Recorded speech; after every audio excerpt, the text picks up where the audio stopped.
Hindi pa ako nakakabawi sa shock, biglang may binuhat na alagad. Duguan, sirang-sira ang internal organs pagkatapos mag-training.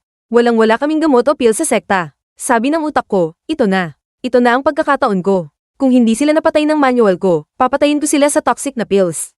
Kumuha ako ng pinakamalalang dumi at kung ano-anong nastiest ingredients sa paligid. Hinalo ko sa lupa, at parang bata na naglalaro ng putik, pinagbubulong ko ito para maging bilog na pill. Kung sino man ang kumain nito, siguradong pilay habang buhay. Kapag nalaman nilang nilalason ko ang sarili kong mga alagad, mapapatalsik na talaga akong sect leader. Lumapit ang mga alagad, nagtataka. Sect leader, ano yan? Naglalaro ba kayo ng putik? Tiningnan sila ng Grand Elder na may luha sa mga mata sa sobrang bilib.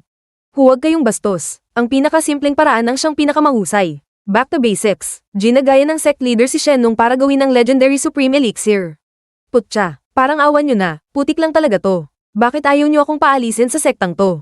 Napatingin ako sa tumpok ng putik na nilalaro ko kanina. Biglang sumigaw ang Grand Elder na parang nakakita ng multo, ito na ang pinakaprimitibong paraan ng alchemy. Nakuha ko na. Ang pill na ito ay gawa sa sikretong teknik ng pinakaunang Diyos ng alchemy, ang 9-turn rejuvenation pill ni Taishang Laojun.